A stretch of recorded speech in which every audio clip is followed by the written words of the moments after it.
Saat ini saya bertugas di SD Negeri Anggarudin, Kecamatan Nagrag, Kabupaten Sukabumi. Pada kesempatan kali ini, saya akan menampilkan cerita praktik daring atau best practice yang telah saya laksanakan di kelas 5 dengan menggunakan metode STAR, situasi, tantangan, aksi, refleksi, hasil, dan dampak. Selamat menyaksikan. Adapun yang menjadi situasi latar belakang permasalahan, yaitu kurangnya kesadaran peserta didik akan pentingnya disiplin diri dalam mencapai kesuksesan belajar, motivasi intrinsik yang rendah, kesulitan dalam mengelola emosi, serta kurangnya keterlibatan aktif dalam proses pembelajaran, sehingga hasil belajar siswa yang masih rendah dan belum sesuai dengan harapan. Tantangan yang saya hadapi diantaranya karakteristik peserta didik yang beragam, membuat siswa fokus untuk belajar dan saling bekerja sama, serta membuat siswa disiplin tanpa hukuman. Dan untuk menghadapi tantangan tersebut, saya berkolaborasi dengan berbagai pihak, kepala sekolah, rekan guru, peserta didik, dan orang tua wali murid. Selanjutnya, aksi yang saya laksanakan untuk membuat siswa memahami setiap hal yang mereka rasakan dan menyadari kesalahannya, yaitu dengan mengajak berefleksi menggunakan metode Gibbs Reflective Cycle yang memuat 6 tahapan: deskripsi, perasaan, evaluasi, analisis, kesimpulan, dan aksi. Seperti biasa, kita akan menceritakan di situ ya. Yang pertama deskripsi ya, mendeskripsikan apa yang telah terjadi di hidup kalian di sekolah, terutama ya di sekolah pada saat pembelajaran berlangsung.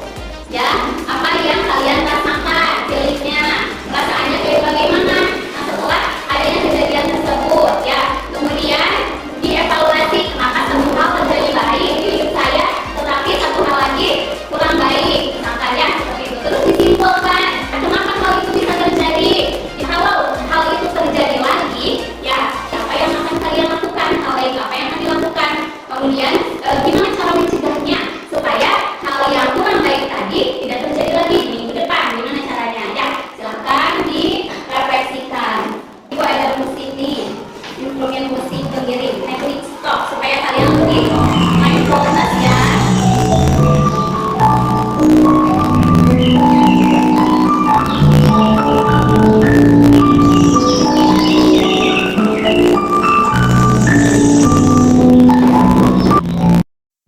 Setelah siswa menyadari hal baik dan kurang baik yang dilakukannya, saya perkuat dengan penerapan disiplin positif untuk memunculkan motivasi intrinsik siswa, yaitu dengan menggunakan kesepakatan kelas sebelum pembelajaran dimulai, tidak menggunakan hukuman, tapi konsekuensi untuk yang melanggar kesepakatan kelas. Namun, jika berkali-kali siswa melakukan kesalahan, maka saya menggunakan segitiga restitusi. Berikut ini penerapan segitiga restitusi pada kasus siswa yang sering terlambat datang ke sekolah. Darda tahu tidak kenapa dipanggil ke ruangan ini? Oh Bu, karena saya tadi terlambat Bu. Datang terlambat ke sekolah itu suatu kesalahan atau bukan? Iya Bu. Ya, kesalahan ya. Nah, setiap orang pasti pernah melakukan kesalahan, itu hal yang wajar ya dan manusiawi. Tapi yang terpenting gimana cara kita untuk memperbaiki kesalahan tersebut dan menjadikannya pelajaran. Setuju nggak sama Ibu? Setuju Bu. Setuju ya. Dada pasti punya alasan ya kenapa melakukan kesalahan itu. Karena saya punya HP baru Bu. Sering main HP sampai malam, larut malam. Tapi saya tidak pernah lupa mengerjakan PR dulu. Dada, kira-kira datang terlambat ke sekolah itu sesuai dengan keyakinan kelas kita atau tidak? Tidak Bu. Tidak ya. Kira-kira keyakinan kelas apa yang sudah dilanggar? Disiplin Bu. Disiplin itu penting atau tidak menurut Dada? Penting Bu, saya minta maaf Bu. Ya baik, Dada sudah melakukan hal yang baik ya. Sebelum semalam main HP sampai larut malam, Dada sudah mengerjakan PR terlebih dahulu. Itu sangat baik sekali dan sekarang juga sudah menyesal, meminta maaf karena sudah datang terlambat. Nah, selanjutnya tindakan apa sih kira-kira yang akan Dada lakukan supaya tidak terlambat lagi datang ke sekolah?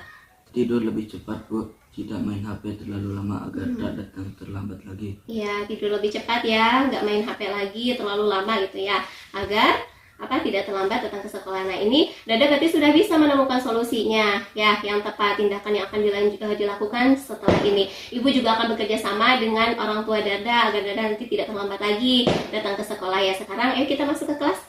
Ayo. Berikut ini refleksi hasil dan dampak dari penerapan Gibbs Reflective Cycle dan juga disiplin positif, di mana keduanya memberikan pengaruh yang signifikan bagi kedisiplinan siswa. Data ini diperoleh dari hasil observasi, wawancara, dan jurnal refleksi siswa.